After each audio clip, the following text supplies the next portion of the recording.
Yes, welcome back to Arcanex. So Christmas examine ഏതൊക്കെ topics ആണ് important എന്നുള്ള കൺഫ്യൂഷനിൽ ഇരിക്കുന്ന മക്കൾ ഈ പോയിന്റ് പഠിച്ചാൽ നിങ്ങൾക്ക് ഫുൾ മാർക്ക് ഉറപ്പാണ്. റെഡിയാണ്. യെസ് മക്കളെ, ആദ്യത്തെ chapter some basic concepts of chemistry ആണ്. എല്ലാ ചാപ്റ്റേഴ്സിനും വെയിറ്റേജ് കൂടുതലാണ്. ഒരിക്കലും ഫസ്റ്റ് ടേമിലെ ചാപ്റ്റേഴ്സ് ഉപേക്ഷിക്കാൻ നിങ്ങൾക്ക് പറ്റില്ല. മോൾ കാൽക്കുലേഷൻ പഠിച്ചു പോകണം. മോളിന്റെ കാൽക്കുലേഷൻ, മാസ് കാൽക്കുലേഷൻ, മോൾ കാൽക്കുലേഷൻ ഒക്കെ പഠിച്ചു പോകണം. മൊളാലിറ്റി പ്രോബ്ലംസ് ഒക്കെ വരാൻ സാധ്യതയുണ്ട് മക്കളെ. ലിമിറ്റിംഗ് റിയേജന്റ് എന്താണെന്ന് ചോദിക്കും. അതുമായിട്ട് ബന്ധപ്പെട്ട ന്യൂമറിക്കൽസ് എക്സാമിനുണ്ട്. പ്രിന്റ് ചെയ്യില്ല, ക്വസ്റ്റ്യൻ പേപ്പർ പ്രിന്റ് ചെയ്യില്ല. ലിമിറ്റിംഗ് റിയേജൻ ഇല്ലാതെ ക്വസ്റ്റ്യൻ ഇല്ല. സ്റ്റോയിഷ്യോമെട്രി കാൽക്കുലേഷൻ, മോൾ കോൺസെപ്റ്റുമായിട്ട് ബന്ധപ്പെട്ട മോൾ കാൽക്കുലേഷൻ നിർബന്ധമായിട്ടും പഠിച്ചിട്ട് പോകണം. അതേപോലെ എംപിരിക്കൽ ഫോർമുലയും മോളിക്കുലാർ ഫോർമുലയും ഡിഫറൻഷിയേറ്റ് ചെയ്യാൻ ചോദിക്കാറുണ്ട്. മൊളാലിറ്റി റിലേറ്റ് ചെയ്ത ന്യൂമറിക്കൽസ് അത് NCERT ടെക്സ്റ്റ് ബുക്കിലുള്ള ന്യൂമറിക്കൽസ് അതേപടി ചോദിച്ചിട്ടുണ്ട്. സിഗ്നിഫിക്കന്റ് ഫിഗേഴ്സ് ഒരു മാർക്കിന് ഒരു ക്വസ്റ്റ്യൻ സാധാരണയായിട്ട് ഉണ്ടാവാറില്ല. ഫിസിക്സിൽ 1 മാർക്കിനായിരിക്കും ചോദിക്കുക സിഗ്നിഫിക്കന്റ് ഫിഗേഴ്സ് ഐഡന്റിഫൈ ചെയ്യാൻ.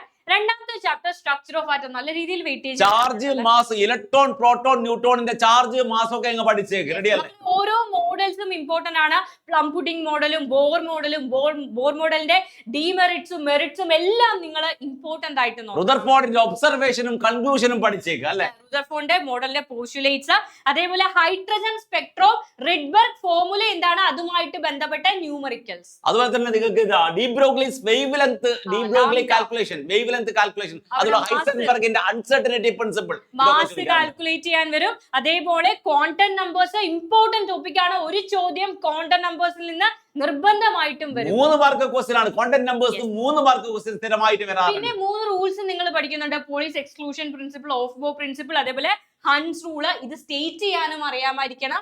ഇത് ഒബേ ചെയ്യുന്നുണ്ടോ ഇല്ലയോ എന്നൊക്കെ ചോദിക്കും. ഇതിൽ പോലീസ് റൂൾ ഇല്ലാതെ നിങ്ങൾ എക്സാം ഹാളിൽ കയറണ്ട അല്ലേ? അപ്പൊ ന്യൂമറിക്കൽസ് ഒരുപാടുള്ള ചാപ്റ്റർ ആണ്. ആൻഡ് ഒരു കുട്ടി ചാപ്റ്റർ ആണ്, പക്ഷെ മാർക്ക് വരാറുണ്ട്. 10 മാർക്ക് വെയിറ്റേജ് ഉണ്ട് ക്രിസ്മസ് എക്സാമിന്, കുട്ടി ചാപ്റ്റർ ആണെങ്കിൽ പോലും. റെഡി അല്ലേ? അപ്പൊ ആദ്യം പീരിയോഡിക് ടേബിളിന്റെ കുറെ ഹിസ്റ്ററി, മെന്റലീവിന്റെ periodic table, modern periodic law, മെന്റലീവിന്റെ പീരിയോഡിക് ലോയോ മോഡേൺ പീരിയോഡിക് ലോയോ ഒരെണ്ണം മസ്റ്റ് ആയിട്ട് ചോദിക്കും. ഓരോന്നും എന്താണ് അതിന്റെ പോസ്റ്റുലേറ്റും കാര്യങ്ങളും ഒക്കെ പഠിക്കണം. അയോണൈസേഷൻ എന്താൽപിയും അതിന്റെ വേരിയേഷനും ചോദിക്കാറുണ്ട്. അയോണൈസേഷൻ എന്താൽപി, അറ്റോമിക് റേഡിയയും അയോണിക് റേഡിയയും എന്താണെന്ന് ചോദിക്കും. ഗ്രൂപ്പിലും പീരീഡിലും അത് എങ്ങനെ വേരി ചെയ്യുന്നു എന്നും ചോദിക്കും. ഇലക്ട്രോ നെഗറ്റിവിറ്റിയും ഇലക്ട്രോ എഫിനിറ്റിയും ഇല്ലാതെ ക്വസ്റ്റ്യൻ പേപ്പർ ഇല്ല. ഇലക്ട്രോ നെഗറ്റിവിറ്റി ഡിഫൈൻ ചെയ്യാൻ ചോദിക്കും. ഏതെങ്കിലും ഒരു സ്കെയിൽ എഴുതാൻ വേണ്ടിയിട്ട് ചോദിക്കും. ഗ്രൂപ്പിലും പീരീഡിലുമുള്ള വേരിയേഷനും പഠിക്കണം. Anomalous behaviour of second period of elements അല്ലേ? Second period of element, second പീരീഡ്സിൽ എലമെന്റ്സിൽ അനോമലസ് ബിഹേവിയർ ചോദിക്കാറുണ്ട്. മക്കളെ, അതേപോലെ ഈ ഇലക്ട്രോൺ കെയർ എന്താൽപി ഫ്ലൂറിന്റെയും ക്ലോറിന്റെയും എല്ലാ വർഷങ്ങളിലും ആവർത്തിച്ച് ചോദിച്ച ചോദ്യമാണ്. അപ്പൊ മസ്റ്റ് ആയിട്ടും അത് പഠിച്ചു തീരൂ. അടുത്ത നെക്സ്റ്റ് ചാപ്റ്റർ വളരെ ലെങ്തി ചാപ്റ്റർ ആണ്, കെമിക്കൽ ബോണ്ടിങ്. ഇനി തീരെ നിവർത്തിയില്ലെങ്കിൽ വേണേ ഈ ഒരു ചാപ്റ്റർ സ്കിപ്പ് ചെയ്തോട്ടോ. കാരണം നിങ്ങൾക്ക് അറിയാം 78 മാർക്കിനുള്ള ചോയ്സ് കാണും. അതിൽ 60 മാർക്ക് ആണെങ്കിലും ഫുൾ മാർക്കാണ്. സോ ഇത്ര ലെങ്തി ആയിട്ടുള്ള ഒരു ചാപ്റ്റർ കവർ ചെയ്യാൻ പറ്റുന്നില്ലെങ്കിൽ മാത്രം ഇനി അവസാന നിമിഷം മാത്രമാണ്. ഒരിക്കലും സ്കിപ്പ് ചെയ്യാനല്ല പറയുന്നത്. ഒരു വഴിയും ഇല്ലാത്തവൻ മാത്രമേ ഇത് സ്കിപ്പ് ചെയ്യാവുള്ളൂ അല്ലേ? അപ്പൊ ബോണ്ടിങ്ങിൽ എന്തൊക്കെ പഠിക്കാനുണ്ട്? Electron pair repulsion theory, Fajans rule ഉണ്ട്. ഡൈപോൾ മൊമെന്റ് എന്താന്ന് ചോദിക്കും. ഹൈബ്രിഡൈസേഷൻ കണ്ടെത്താനായിട്ട് ചോദിക്കും. ഇല്ലാതെ ക്വസ്റ്റ്യൻ പേപ്പർ ഇല്ല. അതേപോലെ മോളിക്കുലാർ ഓർബിറ്റൽ തിയറി ചോദിക്കും. ബോണ്ട് ഓർഡറിന്റെ ഡെഫിനിഷൻ ചോദിക്കാറുണ്ട്. ബോണ്ട് ഓർഡർ ഡിഫൈൻ ചെയ്യാനും അതിന്റെ സിഗ്നിഫിക്കൻസും എപ്പോഴും ഹൈഡ്രജൻ ബോണ്ട് എന്താണെന്ന് എന്തായിട്ടും ചോദിക്കും. H2S is a gas while H2O is a liquid എന്നൊക്കെ പറഞ്ഞ ക്വസ്റ്റ്യൻ ഉണ്ടാവും. മക്കളെ, അടുത്തത് തെർമോഡൈനാമിക്സ് ആണ്. ഒരുപാട് വെയിറ്റേജ് വരുന്ന ഒരു ചാപ്റ്റർ തന്നെയാണ്. നല്ല രീതിയിൽ ചോദ്യങ്ങൾ വരും. ചാപ്റ്റർ ആണ്, കുറച്ചൊരു ടഫ് ആണ് ചാപ്റ്റർ പഠിക്കാൻ. ഏറ്റവും ബേസിക് ആയിട്ടുള്ള സിസ്റ്റം എന്താണ്, പല ടൈപ്പുള്ള സിസ്റ്റം നിങ്ങൾ ഐഡന്റിഫൈ ചെയ്യാനായിട്ട് ചോദിക്കും. ദെൻ സ്റ്റേറ്റ് ഫംഗ്ഷനും പാത്ത് ഫംഗ്ഷനും മസ്റ്റ് ആണ്. ഇതൊക്കെ പഠിക്കുന്ന സമയത്ത് എക്സാമ്പിൾ ഇല്ലാതെ പഠിച്ചിട്ട് ഒരു കാര്യമില്ല. ഇതിന്റെ എക്സാമ്പിൾ മാത്രം ചോദിക്കും. കാര്യമായിട്ട് എക്സാമ്പിൾ എല്ലാം കുറച്ച് വേരിയബിൾ തന്നിട്ട് ഇതിൽ ഏതൊക്കെയാണ് സ്റ്റേറ്റ് ഫംഗ്ഷൻ, ഇതിൽ ഏതൊക്കെയാണ് പാത്ത് ഫംഗ്ഷൻ, ഇതിൽ ഏതൊക്കെയാണ് ഇന്റൻസീവ് പ്രോപ്പർട്ടി, ഇതിൽ ഏതൊക്കെയാണ് എക്സ്റ്റൻസീവ്. സോ NCERT ടെക്സ്റ്റ് ബുക്കിലുള്ള കംപ്ലീറ്റ് എക്സാമ്പിൾസും ഈ രണ്ടെണ്ണത്തിനും നിങ്ങൾ പഠിച്ചേ. ഫസ്റ്റ് ലോ ഓഫ് തെർമോഡൈനാമിക്സ് പഠിച്ചേ തീരൂ.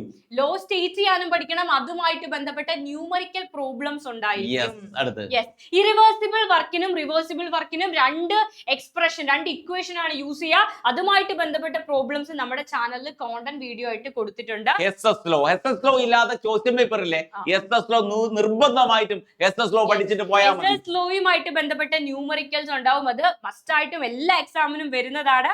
എന്താണ് spontaneous process? Spontaneous and non spontaneous process അല്ലേ? യെസ്. എൻട്രോപ്പി ഡെഫിനിഷൻ ചോദിക്കാറുണ്ട്. അതേപോലെ second law of thermodynamics state ചെയ്യാൻ നിങ്ങൾക്ക് അറിയാമായിരിക്കും. Gibbs free energy delta G is equal to delta H minus 3 delta equation. Gibbs Helmholtz equation പഠിച്ചേ തീരും. Yes. മക്കളെ delta G calculate ചെയ്യാനായിട്ട് ചോദിക്കുക. അതേപോലെ ഒരു റിയാക്ഷൻ ഫീസിബിൾ ആണോ എന്ന് ചോദിക്കുമ്പോഴും എന്ത് ഡെൽറ്റ ജി കാൽക്കുലേറ്റ് ചെയ്യണം. ഗിബ്സ് ഹെൽമോൾട്സ് ഇക്വേഷൻ ചോദിക്കാം, നിർബന്ധമായിട്ട് ചോദിക്കാറുണ്ട്. അടുത്ത് അപ്പൊ ന്യൂമറിക്കൽ ഒരുപാടുള്ള ചാപ്റ്റർ ആണ്.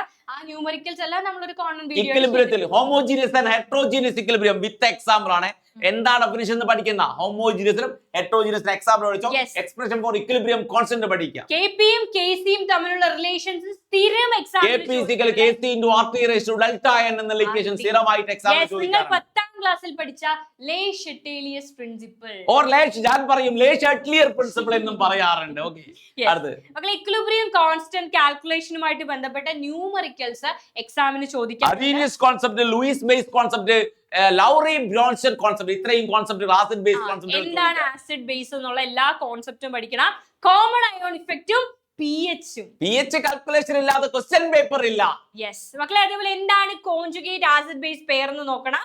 സോലുബിലിറ്റിയും സോലുബിലിറ്റി പ്രൊഡക്റ്റ് 100% 100% ഉറപ്പാണ് solubility and solubility product. Clear അല്ലേ? നെക്സ്റ്റ് ചാപ്റ്റർ റിഡോക്സ് റിയാക്ഷൻ ആണ്. അപ്പൊ ഈ ചാപ്റ്റർ ഉണ്ടോ ഇല്ലയോ എന്ന് ഒരുപാട് പേർക്ക് കൺഫ്യൂഷൻ ഉണ്ട്. കഴിഞ്ഞ തവണ 4-5 മാർക്കിന് ഈ ചാപ്റ്ററിൽ നിന്ന് ചോദ്യം വന്നു. അപ്പൊ തൽക്കാലം നിങ്ങൾ എന്താണ് ഇലക്ട്രോണിക് കോൺസെപ്റ്റ്, ഓക്സിഡേഷനും റിഡക്ഷനും, ഇലക്ട്രോണിക് കോൺസെപ്റ്റും പഠിക്കണം. ഓക്സിഡേഷൻ നമ്പർ വെച്ചിട്ടും എന്താണ് ഓക്സിഡേഷൻ എന്നും റിഡക്ഷൻ എന്നും പഠിക്കുക. അതേപോലെ ഡിസ്പ്രപ്പോർഷനേഷൻ റിയാക്ഷനും മസ്റ്റ് ആയിട്ടും ആ ചാപ്റ്ററിൽ ഓക്സിഡൈസിംഗ് ഏജന്റ് റിയാക്ഷൻ എന്നിട്ട് ഓക്സിഡൈസിംഗ് ഏജന്റും റെഡ്യൂസിംഗ് ഏജന്റും അനലൈസ് ചെയ്യാൻ പറയും. അതങ്ങ് പഠിച്ചേക്ക്. ബാലൻസിംഗ് നമ്മൾ ഉറപ്പിച്ച് പറയുന്നില്ല, കാരണം പല സ്കൂളുകളും തീർന്നിട്ടില്ല. ഇത്രയും പോയിന്റ്സ് പഠിക്കുക. പറ്റുമെങ്കിൽ ബാലൻസിംഗും കൂടി പഠിച്ചാൽ ഫുൾ മാർക്ക് അടിച്ചെടുക്കാം. 78 മാർക്കിൽ 78 എഴുതാനുള്ള സാധനങ്ങൾ ഈ പോയിന്റുകളിലുണ്ട്. റെഡി അല്ലേ? അപ്പൊ all the very best. By.